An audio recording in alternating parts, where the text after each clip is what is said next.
ஜோதிட நேயர்கள் அனைவருக்கும் வணக்கம். இன்னைக்கு நம்ம சேனல்ல என்ன பார்க்க போறோம் அப்படின்னு பார்த்தீங்கன்னா, ரொம்பவே ஒரு முக்கியமான தகவலை பற்றி தான் இன்னைக்கு இந்த வீடியோல நாம பார்க்க போறோம். ஏப்ரல் 1ஆம் தேதி பார்த்தீங்கன்னா பங்குனி உத்திரமானது வருதுங்க. இந்த பங்குனி உத்திரம் புதன்கிழமை அன்று வருகிறது. பொதுவாகவே பங்குனி உத்திரம் அப்படின்னு சொல்லும்போது இந்த நாள் முருகப்பெருமானுக்கு உகந்த நாள், முருகப்பெருமானுக்கு ஏற்ற நாள் அப்படின்னு சொல்லலாம். இந்த பங்குனி உத்திரத்திற்கு அதிக சக்தி இருக்கு அப்படின்னு சொல்லலாங்க. இந்த நாளில் நம்ம செய்யக்கூடிய எந்த ஒரு விஷயமாக இருந்தாலும் சரி, எந்த ஒரு செயலாக இருந்தாலும் சரி, அதற்கு நிச்சயமாக இரட்டிப்பு பலன் கிடைக்கும் அப்படின்னு சொல்லலாம்.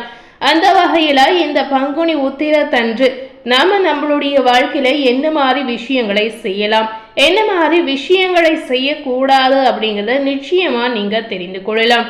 பலரும் அறியாத நிறைய அற்புதமான விஷயங்களை இந்த வீடியோ மூலம் நம்ம நிச்சயமா தெரிந்து கொள்ளலாம்.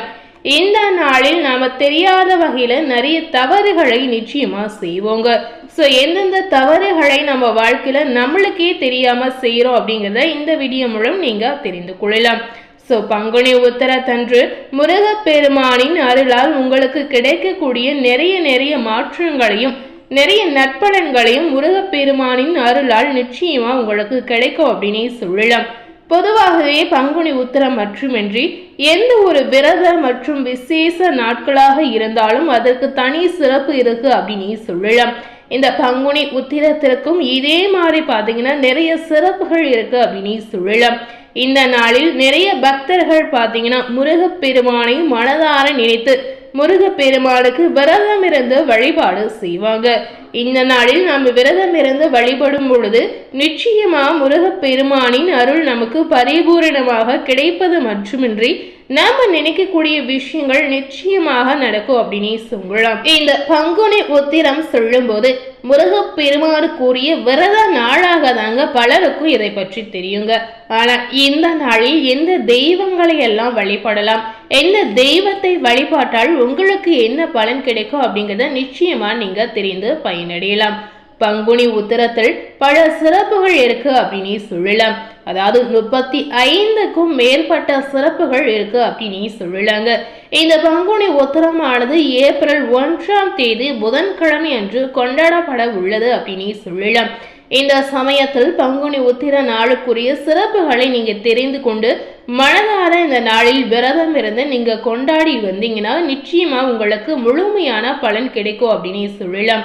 இந்த பங்குனி உத்திரத்துடைய சிறப்பு என்ன அப்படின்னு பார்க்கும் பொழுது ஒவ்வொரு மாதத்திலும் ஒவ்வொரு நட்சத்திரத்திற்கும் முக்கியத்துவம் கொடுத்து நிறைய விழாக்கள் நடத்துவது வழக்கமான ஒரு விஷயமாக இருக்கு அப்படின்னு சொல்லலாம். அதுல பங்குனி மாதத்துல வரக்கூடிய இந்த உத்திர நட்சத்திரத்திற்கு அதிக மகத்துவம் இருக்கு அப்படின்னு சொல்லலாம். இந்த திருநாளில் தான் அதிகமான தெய்வ திருமணங்கள் நடைபெற்றுள்ளதாக புராணங்கள் ரீதியாக சொல்லப்படுதுங்க. 12வது மாதமான பங்குனியும் 12வது நட்சத்திரமான உத்திரமும் இணையும் போது புனித நாளாக இந்த பங்குனி உத்திர நாளை நாம சொல்லலாம். இந்த விரதத்தை கல்யாண விரதம், திருமண விரதம் என்று சொல்வாங்க. சிவபெருமான் அன்னை பார்வதியோடு மணகோலத்தில் சுந்தரமூர்த்தி நாயனாருக்கு மதுரையில் காட்சி தந்தருளிய இந்த திருநாள் இந்த நாள் அப்படின்னு சொல்லலாம். அதுபோலவே அன்னை மீனாட்சியை திருமணம் செய்து மீனாட்சி சுந்தரேஸ்வரராக காட்சி தந்ததும் இந்த நாள் தான் அப்படின்னு சொல்லலாங்க. அந்த மாதிரி இந்த நாளுக்கு நிறைய சிறப்பு இருக்கு அப்படின்னு சொல்லலாம். ஆண்டுதோறும் மதுரையில் இத்திருமண விழாவை பங்குனி உத்திரத்தன்று சிறப்பாக நடத்தி வருவதாக சொல்லப்படுது. சிவனின் தவத்தை களைத்தால் இறைவனின் நெற்றி கண்ணால் மன்மதன் எரிக்கப்பட்டான் அப்படின்னு சொல்லுவாங்க. ரதியின் வேண்டுதல் பார்த்தீங்கன்னா மீண்டும் மன்மதன் உயிர் பெற்ற நாளும் இந்த நாள் அப்படின்னு சொல்லப்படுது. தெய்வ திருமணங்கள் நடைபெற்ற இந்த நாள் ஒரு புனிதமான நாள், ஒரு மங்களகரமான நாள் அப்படின்னு சொல்லலாம். முருகன் தெய்வானையை இந்த நாளில் தாங்க திருமணம் செய்து கொண்டார்.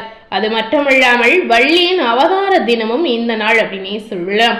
பர்வத ராஜாவின் தவத்தால் பத்மத்தில் அவதரித்த பார்வதியை சிவபெருமான் கரைபிடித்த நாளும் இந்த நாள் அப்படின்னு சொல்லலாங்க.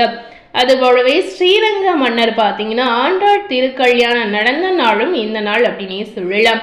மகாலட்சுமி பங்குனி உத்திரத்தை அனுசரித்ததுதான் ஸ்ரீ மகாவிஷ்ணுவின் மார்பில் உரையும் பாக்கியம் பெற்றாள் அப்படின்னு சொல்லப்படுது.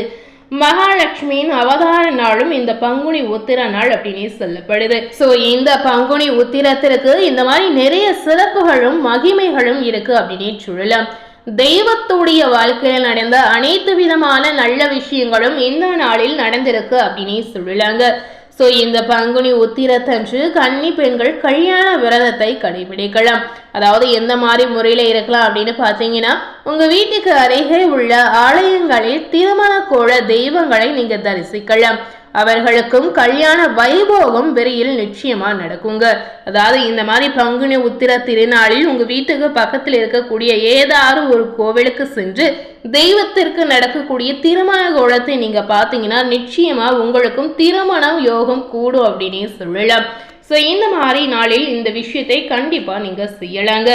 அதுபோல திருமலாபாடியில் நந்தி கல்யாணத்தை நீங்க பார்த்தால் முந்தி கல்யாணம் நடைபெறும் அப்படின்னு சொல்லுவாங்க.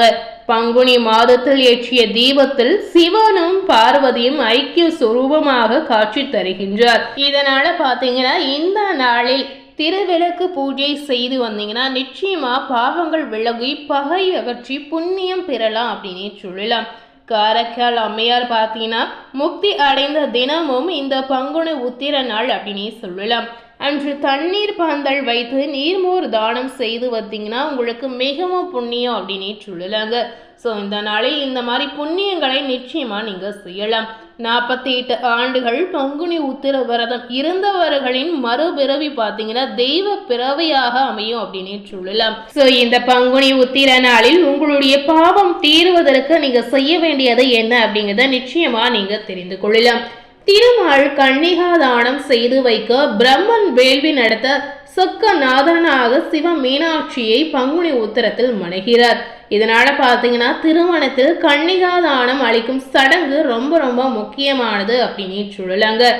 இந்த மாதிரி பாத்தீங்கன்னா சிற்பம் எல்லாமே திருமண மண்டபங்களிலும் மணமேடையில் பின்புற சுவரில் இடம் பெற்றுள்ளது. அவ்வளவு அழகிய அற்புதமான காட்சியாக இது இருக்கும் அப்படின்னு சொல்லலாம்.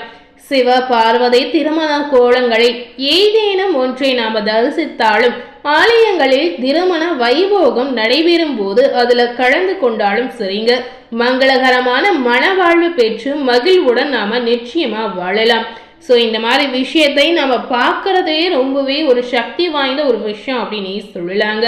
இந்த மாதிரி விஷயங்களை இந்த மாதிரி நடக்கக்கூடிய திரு கல்யாணங்களை நாம பார்க்கும் பொழுது நாம மிகுந்த புண்ணியங்களை செய்திருக்கோம் அப்படின்னு சொல்லலாம். கன்னிகள் அனைவரும் விரதம் இருந்து இப்படி தரிசித்தீங்கன்னா விரைவில் திருமணம் உங்களுக்கு கைகூடி நடக்கலாம். நல்ல கணவன் கிடைத்து இனிமையான வாழ்வும் நிச்சயமா உங்களுக்கு அமையலாம். பங்குனி உத்திர விரதம் மேற்கொண்டு அருகே உள்ள கோவில்களுக்கு சென்று நீங்க வழிபட்டு வந்தீங்கன்னா சகல பாவங்களும் உங்களுக்கு தொலையும் அப்படின்னு சொல்லப்படுது. ஸோ இந்த மாதிரி இந்த பங்குனி உத்திர நன்னாளில் பக்தர்கள் அனைவரும் மனதார வேண்டி மனதார விரதம் இருந்து வந்தீங்கன்னா நிச்சயமா நீங்க நினைத்த விஷயங்கள், உங்களுடைய எண்ணங்கள், உங்களுடைய ஆசைகள் அனைத்துமே நிறைவேறும் அப்படின்னு சொல்லலாம். முக்கியமா திருமணம் ஆகாத பக்தர்கள் அனைவரும் இந்த நாளில் முருகப்பெருமானை மனதார நினைத்து மனதார விரதத்தை நீங்க கடைபிடிக்கலாம். அதுபோல இந்த நாளில் நடக்கக்கூடிய திரு கல்யாணத்தை நீங்க பார்ப்பது மிகுந்த விசேஷம் அப்படின்னே சொல்லலாங்க. முருகப்பெருமானுடைய திரு கல்யாணத்தை இந்த நாளில் நீங்க பார்த்து வந்தீங்கன்னா நிச்சயமா உங்களுக்கு திருமண யோகம் கூடி வரும் அப்படின்னே சொல்லலாம்.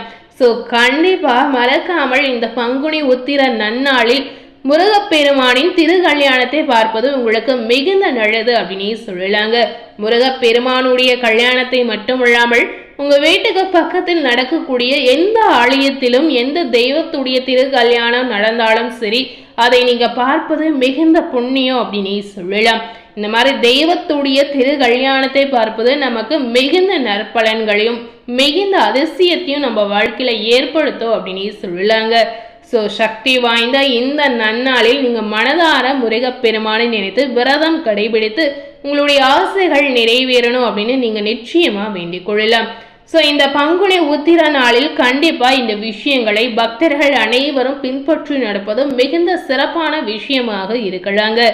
ஸோ இன்னைக்கு நம்ம சேனலில் பங்குனி உத்திரத்தன்று நாம என்ன மாதிரி விஷயங்களை செய்யலாம் அப்படிங்கிறத இந்த வீடியோ மூலம் நிச்சயமா பார்த்து தெரிந்திருப்பீங்க. ஸோ இந்த வீடியோவை நீங்கள் பார்த்து பயனடை, இந்த மாதிரி உங்கள் ஃப்ரெண்ட்ஸ் அண்ட் ஃபேமிலி பார்த்து பயனடையணும்னு நினச்சிங்கன்னா இந்த வீடியோவை உங்கள் ஃப்ரெண்ட்ஸ் அண்ட் ஃபேமிலிக்கு லைக் பண்ணி ஷேர் பண்ணுங்கள். மேலும் இது போல ஒரு புதிய தகவலை தெரிந்து கொள்ளணும் அப்படின்னு நினைத்தீங்கன்னா மறக்காமல் நம்ம சேனலை சப்ஸ்கிரைப் பண்ணி அதுபோலவே பக்கத்தில் இருக்கக்கூடிய பெல் பட்டனையும் மறக்காமல் ப்ரெஸ் பண்ணிடுங்க. தேங்க்யூ.